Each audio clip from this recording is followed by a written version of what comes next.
Alysa Liu didn't just win gold. She went viral for something way harder, skating like she had nothing to prove. In the age of AI, where everyone's judging, ranking, and reacting in real time, that might be the most modern kind of victory. Right now, the internet trains us to measure ourselves against other people. Who's trending? Who's better? Who's getting the praise? And AI cranks that pressure up. Your feed is optimized to compare. Comment sections are optimized to polarize. Recommendation algorithms reward the loudest, simplest story. Winner, loser, hero, fraud. So when an athlete like Alysa Liu steps into that world, she's not only competing on ice. She's competing against the gravitational pull of expectations, public, personal, and algorithmic. The book excerpt you just heard makes one big claim: the most meaningful win is almost never public. It's winning against yourself, against fear dressed up as logic, against comfort that keeps you stuck, against procrastination that offers relief in exchange for stagnation. That's exactly what makes Alysa Liu's recent arc so interesting in this moment. In the recent context, she retires after the Beijing Olympics, returns in 2024, and then is described as reaching the summit, world champion, viral performances, and a reputation for skating from the heart. From the outside, it's a comeback story. From the inside, it's a self-story.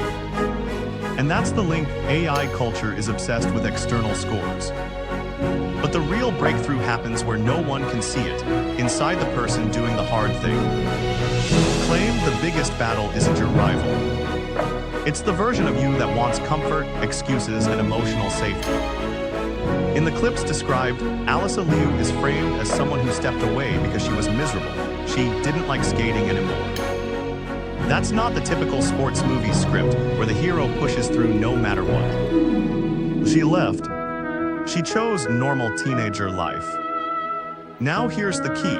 Leaving doesn't automatically solve the internal battle. Because the internal opponent travels with you. Fear travels. Identity pressure travels. That nagging voice that says, if you come back and you're not amazing, you'll prove the doubters right, travels. The excerpt calls this opponent familiar, armed with rationalization and inertia. In other words, it knows exactly what to say to keep you the same.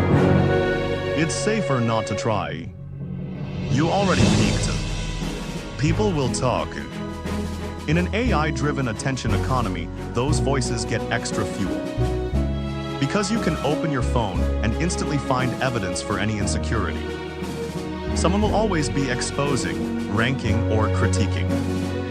Take away if you feel resistance, don't treat it like a warning sign. Treat it like proof you're near something real.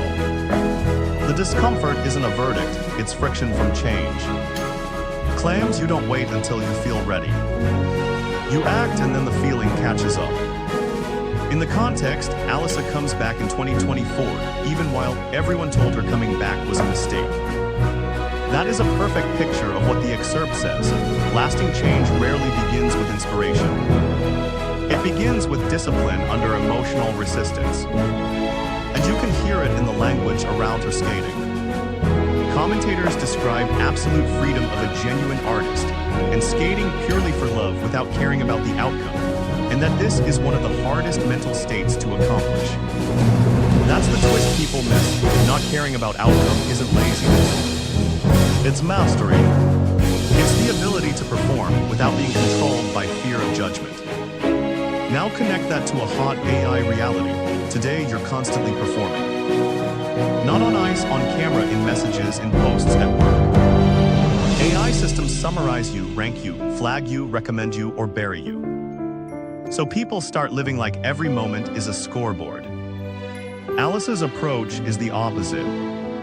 In the WWHL-style snippet, she talks about loving mistakes, loving falling, and being cool with it no matter the outcome. And she says she wasn't thinking about the score even after she competed. That is exactly what the excerpt means by, feelings are not commands. You can feel nerves and still move. You can feel uncertainty and still decide. Take away, don't negotiate with your mood. Start the rep. Do the page. Take the walk.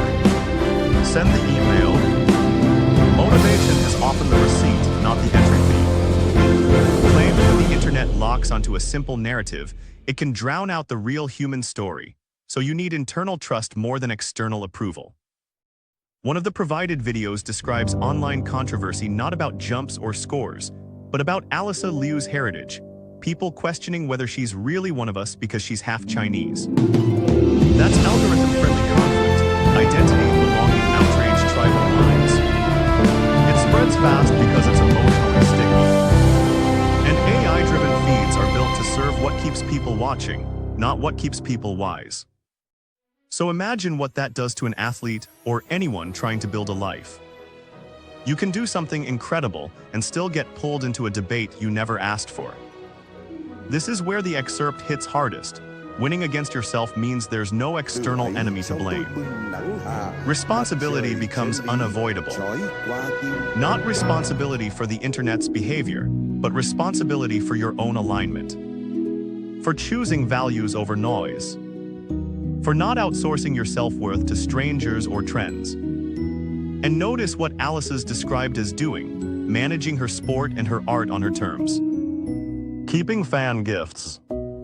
Carrying medals around like objects, not like identity. Showing up relaxed while everyone else looks stressed. That's not accidental. That's built. That's consistency creating confidence, exactly what the excerpt says. Confidence emerges not from success, but from consistency.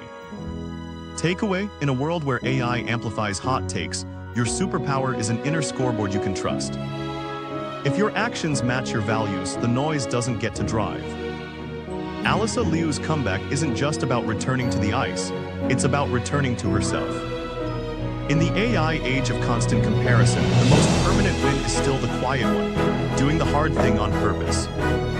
If this hit home, save this and share it with someone who's fighting the comfortable version of themselves today.